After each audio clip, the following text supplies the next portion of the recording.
Hello વિદ્યાર્થી મિત્રો, હું છું અનિલ ધ્રજિયા અને કૃષ્ણા ટ્યુશન ક્લાસ અમરાપુરમાં આપનું હાર્દિક સ્વાગત કરું છું. આજે આપણે થોડીક વાત કરવાના છીએ કે હવે ટૂંક જ સમયમાં બોર્ડની પરીક્ષા ચાલુ થઈ રહી છે. ધોરણ 10 અને ધોરણ 12 ના વિદ્યાર્થી હોય તો આ બધા વિદ્યાર્થીઓ માટે બોર્ડની પરીક્ષા ચાલુ થવાની છે. તો આપણે શરૂઆતમાં વાત એવી કંઈક કરીએ કે આપણે બોર્ડની પરીક્ષામાં શું કરવું શું નહીં, એટલે કે હવે ટૂંક સમયમાં પરીક્ષા આવે છે તો પરીક્ષામાં તૈયારી કઈ રીતના કરવી અને આ પરીક્ષા છે એમાં સારા એવા માર્ક મેળવવા અથવા તો ઘણા વિદ્યાર્થીઓ હોય પાસ થવા માટે પણ તકલીફ પડતી હોય તો એવા વિદ્યાર્થીઓ કઈ રીતના પાસ થઈ શકે અથવા તો કઈ રીતના સારા એવા માર્ક મેળવી શકે તેના માટે આ વિડીયો તમારે ચોક્કસ જોવાનો છે. આ વિડીયો જોયા પછી તમને ચોક્કસપણે એવું લાગશે કે હવે આપણે તૈયારી આવી રીતે કરીએ તો આપણે 100% સારામાં સારું પરિણામ મેળવી શકીએ. તો ઘણા વિદ્યાર્થી એવા હોય કે ધોરણ 10 અથવા તો 12 માં અભ્યાસ કરતા હોય અને બોર્ડની પરીક્ષા આવતી હોય તો ગભરામણ અનુભવતા હોય કે હવે ટૂંક સમયમાં પરીક્ષા આવશે તો અમે શું કરશું, અમે કેવી રીતના પાસ કરશું, કેવી રીતના વાંચશું, કેવી રીતના અમારી પરીક્ષા જશે, કેવી રીતના પેપર દેવાનું છે. તો વિદ્યાર્થી મિત્રો, પહેલી વાત તો તમારા મગજમાંથી આ ડરને દૂર કરવાનો. આ ડર દૂર કર્યા પછી તમે વિચારશો કે આપણે આખું વર્ષ એટલે કે 10 મહિના અંદાજિત વાંચ્યું છે અને જે કંઈ પણ તૈયારી છે. ઘણા વિદ્યાર્થીઓ હોય છે કે તૈયારી કંઈ કરી નહીં હોય તો તમે શાળાએ જતા હશો તો આ શાળામાં તમે ક્યાંક ટ્યુશન ક્લાસમાં જતા હશો તો આ બધી જગ્યાએ તમને તૈયારી કરવા માટે ખૂબ જ પ્રેરણા આપી છે. તો આજે હું થોડીક પ્રેરણા વધારવા માંગુ છું અને તમે એકવાર આ વિડીયો પૂરો જોયા પછી વિચારજો અને તૈયારી કરવાનું ચાલુ કરી દેજો. તો સૌપ્રથમ વાત કરીએ કે શું કરવું. સૌપ્રથમ તો વિદ્યાર્થી મિત્રો, હવે ટૂંક સમય છે તો આ ટૂંક સમયમાં તમારે પેપર એનાલિસિસ એટલે શું તો કે પાછળની પરીક્ષામાં પૂછાયેલા પ્રશ્નને જોવાના છે. એટલે કેવી રીતે તો કે તમારે જે આગળની પરીક્ષા એટલે કે ગયેલી જે પરીક્ષા છે બોર્ડની પરીક્ષા હોય આ પરીક્ષામાં પૂછાયેલા પ્રશ્નો છે, આ પ્રશ્નો છે એ પ્રશ્નો તમે ચેક કરો. કયા પ્રશ્ન આપણને કયા ચેપ્ટર માંથી પૂછાયેલા છે, ત્યારબાદ કયો વિષય છે એ આપણા માટે હાર્ડ છે તે સમજો. તો તમને ખબર હશે કે બધા વિદ્યાર્થીઓ ગણિત, વિજ્ઞાન અને અંગ્રેજીમાં વીક રાખીને બેઠા હોય. તો વિદ્યાર્થી મિત્રો, આ વિષય એવા છે કે તમને તમારું મેરિટ ટોચ સુધી લઈ જાય અથવા તો તમને તળિયે બેસાડી રાખે. તો તમારે આ વિષયમાં પ્રોપર રીતે તૈયારી કરવા માટે ગણિત અથવા તો વિજ્ઞાન અથવા તો અંગ્રેજી તમને ખબર ના હોય તો કહી દઉં કે આમાં અમુક સ્પેસિફિક પ્રશ્ન પૂછાતા હોય જે વારંવાર પરીક્ષામાં પૂછાતા હોય.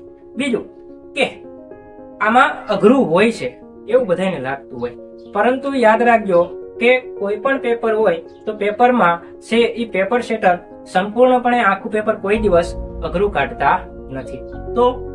તો વિદ્યાર્થી મિત્રો, એક વસ્તુ યાદ રાખવાની કે પેપરમાં 15 થી 20%, 25% કે 30% પેપર અઘરું હશે અને આપણી આખી બુક હશે તો આખી બુકમાં પણ 15 થી 20% કે 30% તમને ચેપ્ટર અઘરા લાગતા છે. તો તમને સામે જનરલ વિકલ્પ આપેલો છે કે અમુક ચેપ્ટર છે એમાંથી વધારે માર્કનું, છેલ્લા ચેપ્ટર છે એમાંથી વધારે માર્કનું પૂછાય કે એવું છે. તો આવા ચેપ્ટર તમે ઝડપથી તૈયાર કરી શકો અને છેલ્લા હોય એટલે તમને યાદ પણ રહી જાય. તો આવા ચેપ્ટરની તૈયારી તમે વધારી શકો છો.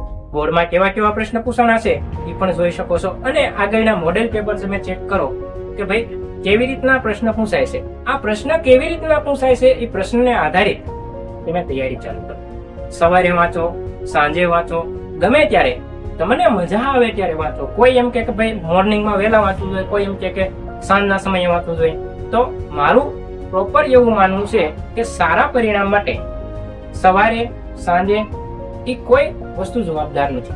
તમને ક્યારે મજા આવે છે ત્યારે વાંચવાનું રાખો, બસ ખાલી વાંચવાનું રાખો. અત્યારે સમય છે માત્ર વાંચવાનો. વાંચો, લખો, વાંચો, લખો, 100% તમારું પરિણામ સારું બનશે.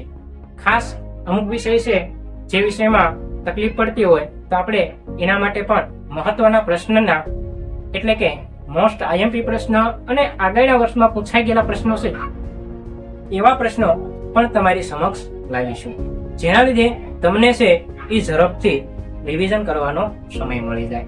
હા, રિવિઝન તો ખૂબ જ મહત્વનું છે.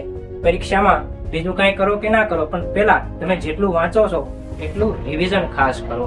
ઘણા બધા વિદ્યાર્થીઓ હોય છે જે વાંચે ઘણું છે પરંતુ એનું રિવિઝન નથી કરતા, અને રિવિઝન ન કરવાના લીધે એ ટોપિક વિદ્યાર્થીને આવડતા નથી.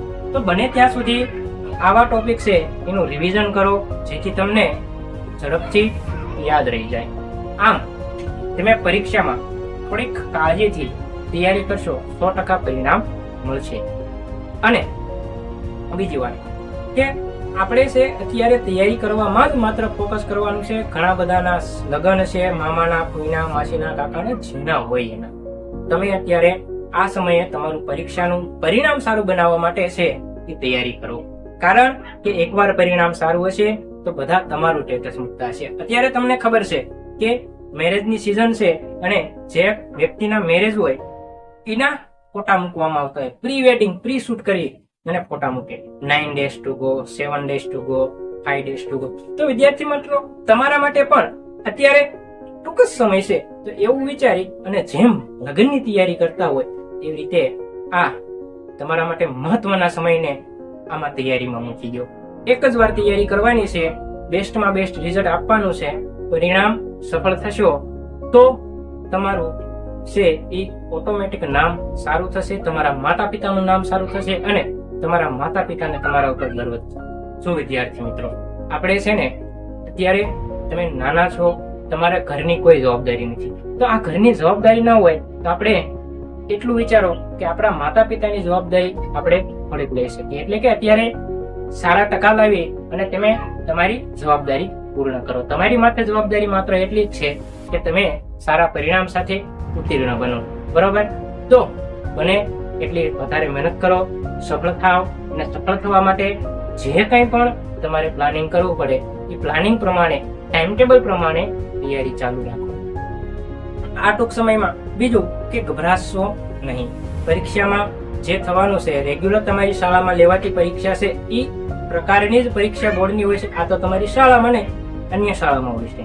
તમને એવું થતું હોય કે સાહેબ અમારે પેપરમાં સીટ નંબર ખોટો લખાઈ જશે, ઓલું પેપર છે એમાં જે બારકોડ સ્ટીકર આવે એ ખોટું ચોંટી જશે, તો એવા બધા વિચાર કાઢી નાખો.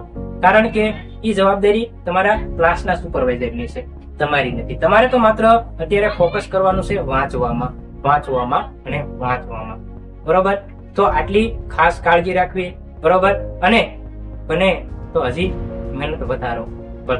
જેમ મહેનત વધારશો તેમ તમારું પરિણામ સારું બનશે, અને જેટલું તમારું પરિણામ સારું બનશે એટલું જ તમારું નામ સારું બનશે. તો એકવાર મહેનત ખાસ કરજો. અત્યારે બધા જે સ્ટેટસ મૂકે છે એવું ને એવું તમારું સ્ટેટસ જો બને અને આખું ગામ તમારું સ્ટેટસ મૂકે તો તમને મજા આવે, તમારા માતા પિતાને મજા આવે. તો આ મજા લેવા માટે છે એ અત્યારે મહેનત કરો. કારણ કે એમના મજા મળતી નથી. મજા કરવા માટે થોડીક મહેનત કરવી પડે છે. કોઈ એમના મજા કરે તો એનો આનંદ પણ જાજો સમય રહેતો નથી. આખું વર્ષ કાંઈ ન કર્યું હોય તો અત્યારે ટેન્શન થાય ને થાય. તો ટેન્શનને સાઈડમાં મૂકો, તૈયારી ઉપર ધ્યાન આપો. વધારે તૈયારી કરશો તો વધારે માર્ક મળશે, વધારે ભણશો તો વધારે સારું પરિણામ મેળવી શકશો. લખવાની પણ પ્રેક્ટિસ ખાસ ચાલુ રાખજો ધીમે ધીમે. કારણ કે લખવું તો જ આપણું પેપર પૂરું થશે, નહીતર પેપર પૂરું થશે નહીં. તો થોડાક બાબતો છે એ બાબતોની ધ્યાન રાખી અને તમે આગળ વધશો, તમારું પરિણામ 100% સારું મળશે. જય હિન્દ, જય ભારત. જો આ વિડીયો સારો લાગે તો તમારા મિત્ર સુધી પહોંચાડજો, અને ખૂબ જ તમારો સપોર્ટ સારો છે અને વધારે સપોર્ટ કરો એવી હું આશા રાખું છું.